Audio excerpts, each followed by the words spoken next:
Hi guys, welcome back to the Stroke Recovery channel. I was absolutely amazed at how many people viewed and shared my first video, so it's good to see the stroke messages getting out there. Today I want to talk about mental filter issues after stroke. As my stroke was in the medial prefrontal area of my brain, that's largely responsible for mental filter, inhibition and personality. The mental filter issues after stroke, in my opinion, are the hardest thing to recover from. As I said in my previous video, I was able to walk within about 4 weeks and use my arm properly within a year. But 5 years on, I still have problems with mental filter issues. It's very hard to describe what your mental filter is.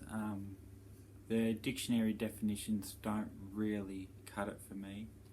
I prefer to describe your mental filter as your thoughts, your actions, your speech, your decisions and your thoughts, or more your thought processes, the way you process certain thoughts. People have often joked about mental filter issues, or when a friend has too much to drink, they'll lose their inhibition or their filter. A drunk man tells a sober man's tale. It's quite close to the truth with stroke, but it's all the time, it's every single thought. I think the reason people like other people like you and you like people, is the things that you say and the things that you do. This all changes after a stroke. It'll be evident very soon after a stroke if you've lost your inhibition or mental filter to a degree. You'll say and do things that you would never have done before, or it could be very, very subtle that only a close family member would notice. In my case, it was very evident from the start, not to me but to my family members, my wife. Apparently I was talking inappropriately to nurses and staff at the rehab. I could see the reactions on people's faces, but I had no idea how I'd said was so rude or off colour. This was very uncharacteristic of me prior to the stroke, and something I've worked on for the 5 years post-stroke. The way to work on it is to accept constructive criticism from family and friends. They may have picked up that you said something rude to somebody else, you may not have. So you just have to take it in your stride and keep going. Try not to say or do things that offend other people. I had a number of neuropsychologists, and they helped me with the cognitive issues I was experiencing, help my family better understand stroke and how it affects your inhibition and filter. Having said that, some people are like this without having a brain injury, so don't be too hard on yourself. A lot of people that have studied neuroscience will know the case of Phineas Gage. He was a railway worker in the 1800s. He had a traumatic brain injury that affected the same part of the brain that I lost, and his symptoms or inhibition, mental filter issues were very, very similar to mine. His physician, Dr. Harlow, is perhaps one of the pioneers of neuroscience, cognitive neuroscience. Dr. Harlow, he wrote a very good description of how Phineas had changed after the brain injury. Dr. Harlow wrote that the equilibrium between Phineas's faculties and animal propensities has been destroyed. So that basically means that he doesn't think, he just does. Also lose some of your conscience and your emotional attachment to memories, so you won't think of things the same way as you did. Although the description of Phineas was written in 1848, you could haul this out another 100 years and apply it to somebody with a medial prefrontal brain injury. It's very accurate. Friends and family of Phineas have said that he's just not the same person. He died that day.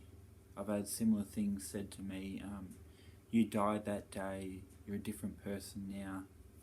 The best way I can describe it is, if you lose a hand, I wouldn't expect you to be able to juggle. Because of the invisible nature of my injury, people expect you to be able to deal in social situations and talk to people. The invisible nature of a brain injury is very hard to deal with. People may not think there's anything wrong with you, or they'll often say, oh well, you've recovered so well, but inside you're thinking to yourself, no, I haven't. The invisible nature of the injury can also leave you feeling very alone and wishing for a more obvious injury.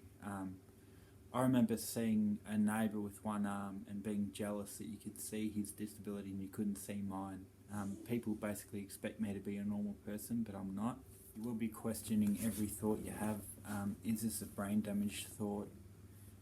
Is this being distorted by the injury, or is this a thought I would have had previously?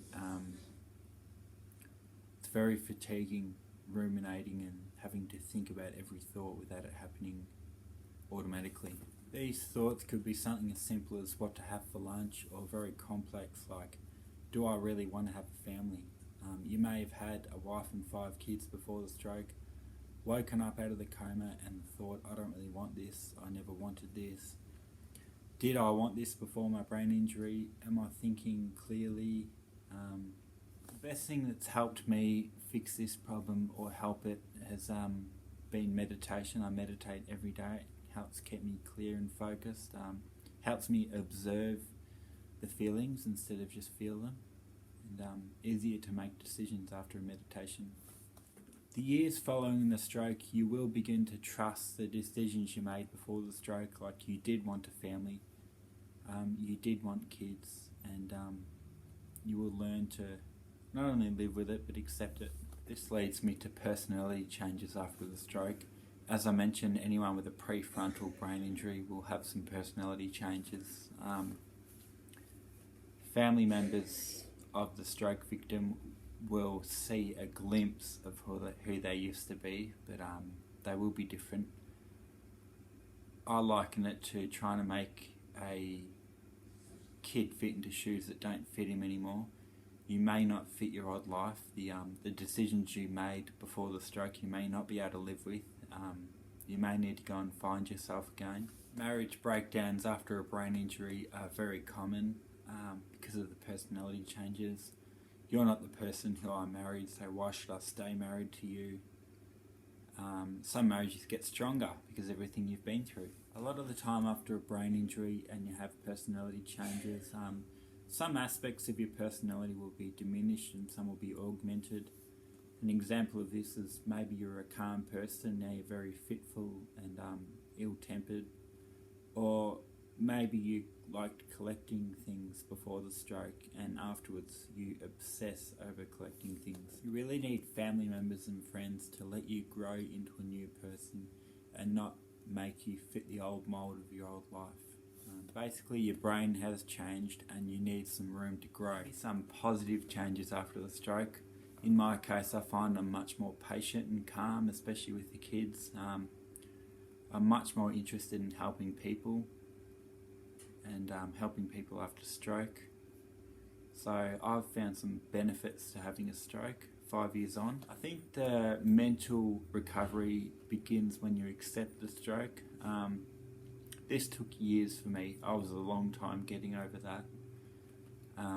But 5 years on, I've now accepted it and I'm almost thankful for it because it makes me be able to help a lot of other people. I've also had the freedom to be able to not work and watch my kids grow up, which most fathers don't get to do. So as I mentioned at the start of the video, the mental filter inhibition issues are the hardest thing to recover from. They take years and years and years compared to physical recovery. The best way to deal with personality changes is for family members to give the victim room to grow and become a new person. Don't make them try and fit their old life. It's not going to work. They'll only resent you. I think the best way to fix the inhibition problems is for friends and family to remind you if you're being inappropriate. I know a lot at the start of my journey in hospital and rehab, if I was inappropriate, my parents or wife would say, no, that's not appropriate, don't say that. And you'd be thinking, well, I'm thinking that, so why shouldn't I say it? You will be very, very awkward in social situations, not knowing what to think or what to say, but it does get easy with time. This part of your brain can also be responsible for sexual desire. It may increase or it may decrease. Sexual orientation has been known to change after stroke. I guess if you've suppressed certain feelings all your life, you can be sure they're going to come out after a stroke with no filter to inhibit them. This is, of course, no one's fault. It's just a change in your brain's physiology. There are no right or wrong ways to deal with this other than being completely honest and open with your friends and family, your partner, and try and get back some of that gut feeling. You may lose gut feeling after a stroke, and the best way I describe that is that gut feeling is somewhat of an emotional attachment to a memory in how to deal with the new decision. I lost my gut feeling. I didn't know how to feel about certain decisions, certain instances I didn't know how to feel. Then you'd question, how should I feel about this? What would pre-stroke Alex have thought about this? That about does it for this mental filter chapter of the Stroke Recovery channel. Thank you for everyone for liking, sharing and subscribing the video.